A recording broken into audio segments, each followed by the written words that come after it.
3 in our coverage of the Nationals 2020. I'd managed to win the first 2 rounds, and here I was playing on the black side. Let's flip the board actually. On the black side against Aikins, another very underrated, very dangerous opponent. Again, I was black. This time I was quite content to go into 1e4 e5. Knight f3, knight c6 were played, bishop b5 or mainline stuff, a6, bishop a4, knight f6. And then he castled and I played bishop e7.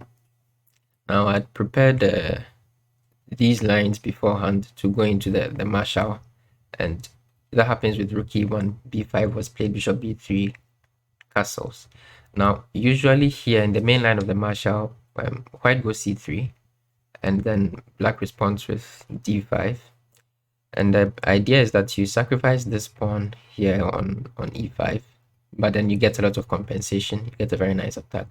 So after knight takes, rook takes, you play c6, you defend your knight, and then you're ready to fly into the game with your bishop. So usually the bishop go to d6, your queen will fly here, and then you try and raise some rain an attack down on the guy's king side in exchange for the pawn that you've lost. So it's a very sharp an interesting opening.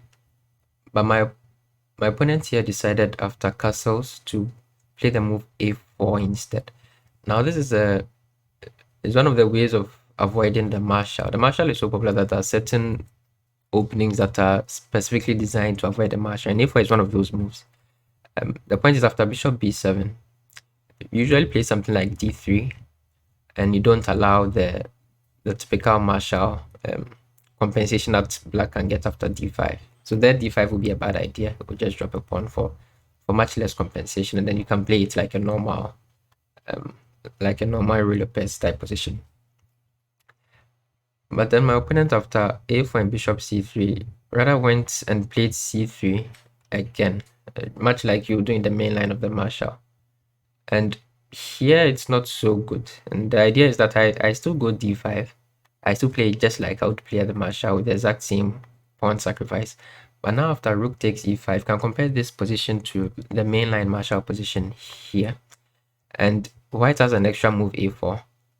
But then black's extra move is bishop here b7. And you realize that bishop b7 is a much more useful move. The bishop is on the long diagonal, the most powerful one there is.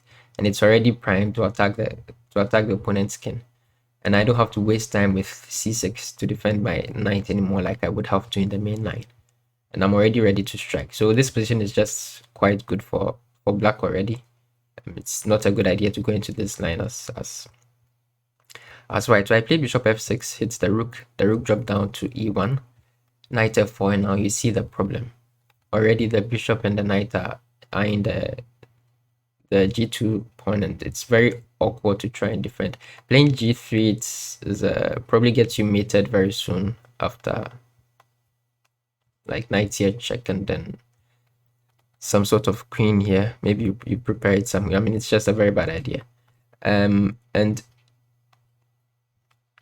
you basically cannot defend the pawn. So he went for d4 and then sacrificed the g2 pawn.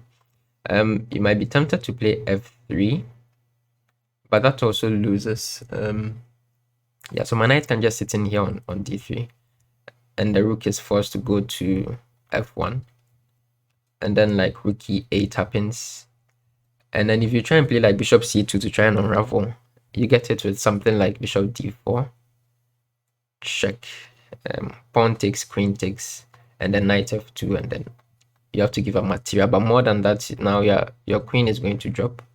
You can try and stop that with like bishop e4, but that's also just a bad idea. Even something like f5 is a good move. You can also just take, and after this, yeah, you're still going to lose your queen over here on e1. So you can't attempt to save this pawn with f3. So my opponent saw that, and then he played d4 to sacrifice the pawn. But just knight takes g2, also hitting the rook with tempo, rook f1, and now you lose that pawn. You lose the little development that you have. You still not completed your development. I have all my pieces out. Material is now equal. Your king is never going to be safe, and I still have this monster bishop staring out your king's position. So yeah, it's just a lot better for black here. I played queen d7. His queen came to d3. And then the knight came out to h4. Now the threat is to play knight f3 check, and then basically kill white on this diagonal. He played bishop d1. It was necessary to defend against the knight f3 threat. But now his development is much more delayed, and I take advantage of the pin on his queen with this move c5, just trying to break in the center, and ask him why his pieces are still on the back rank. He played queen g3. I took the pawn in the center, and he wanted to try and speed up his development, so he tried to play bishop g4 with tempo. Not a bad idea. But here, again, this diagonal is a huge issue. I played queen c6, threatening all sorts of checkmates, forcing him to play the move f3. Now I just brought my rooks into the center, rook a to e8. He retreated pawns on b5, and then he played bishop d2, tried to hold down the c3 spot. But I just invaded with my rooks. I mean, it's just a very free-flowing, beautiful position. Rook f2 was forced. I was threatening rook g2 check. Then I doubled rooks. Then I tried to develop to a3, but then that softens up the c3 point, so I can take it at some point.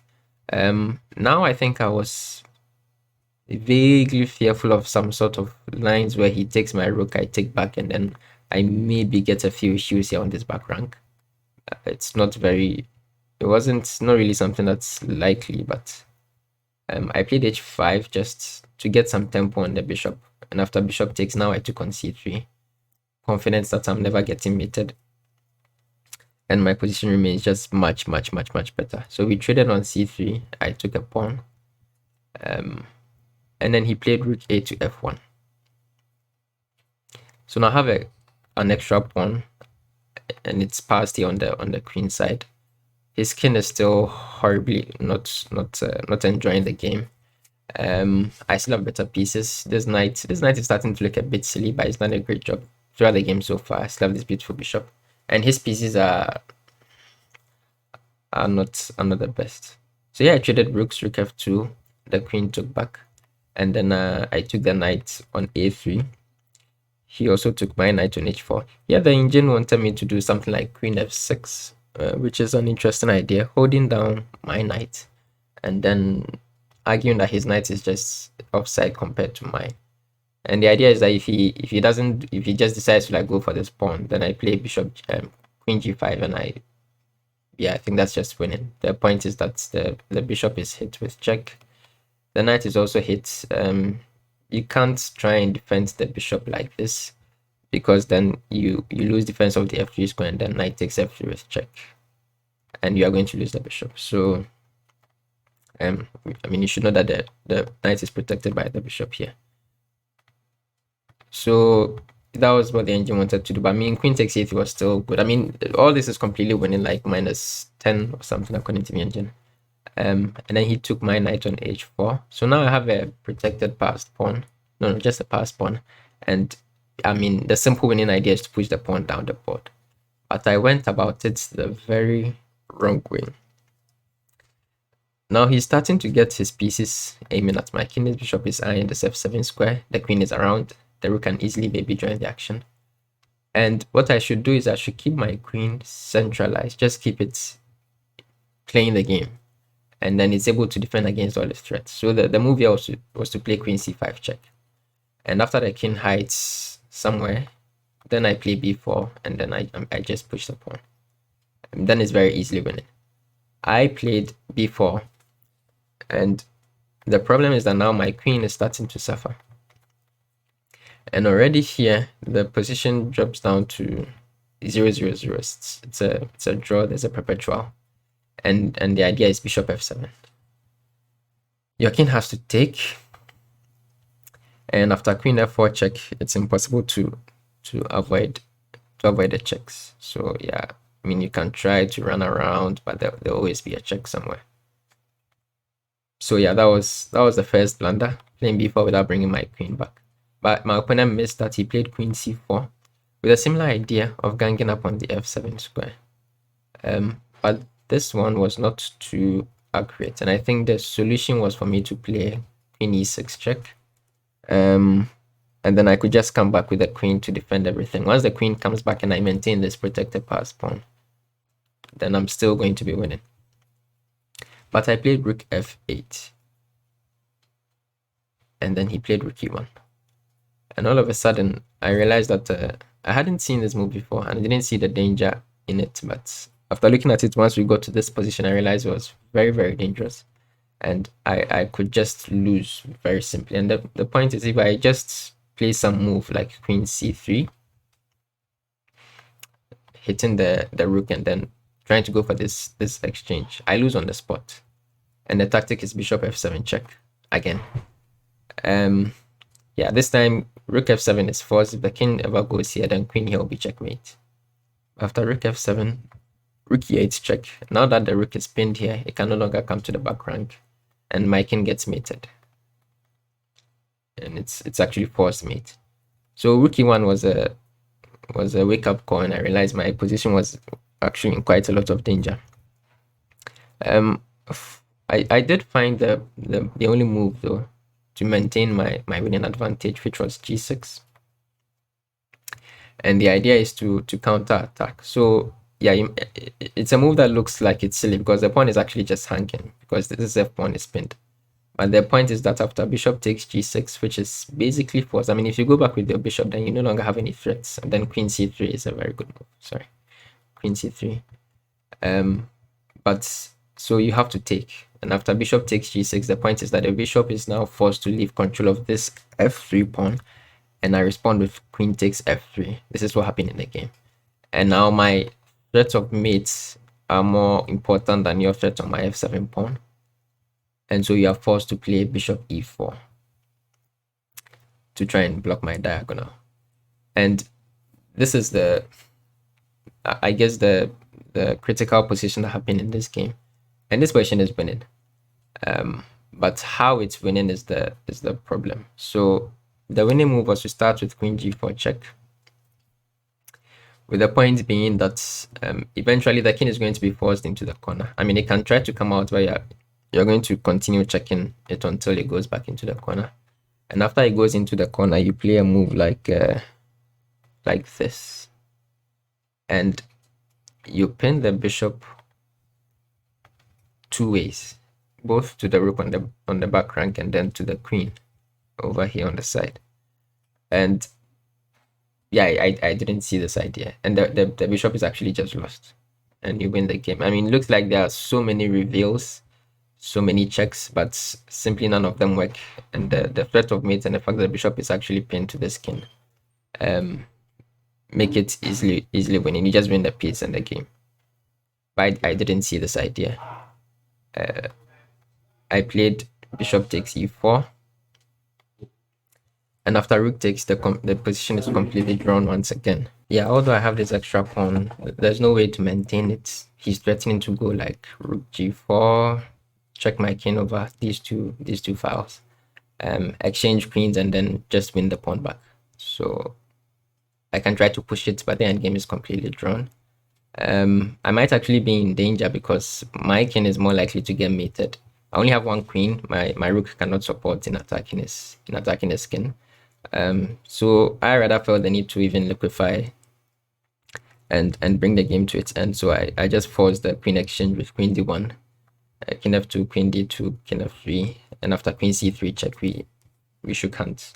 The game would have continued queen takes, pawn takes, and then just rook c4 would pick up the pawn, and yeah, you would just have a dead drawn ending. So yeah, it was a pretty well played game from my side. Actually, I wasn't too sad about this particular game. I played fairly well from the opening.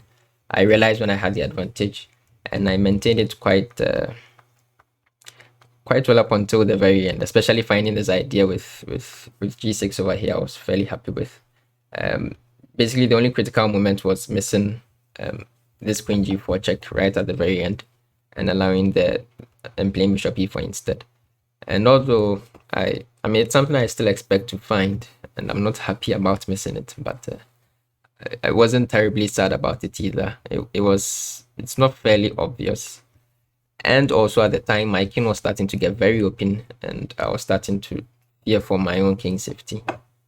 And yeah, I mean, previously in the game, I was dominating, but now I could also reasonably lose. And yeah, it's always a more precarious situation to be in.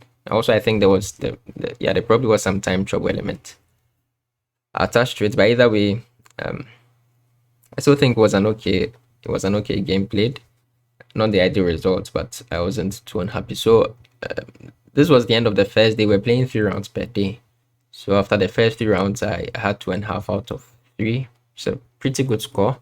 Um, Not exactly great considering I had played 3 of I think the bottom 4 seeds, but also they are, like I keep mentioning, very underrated people.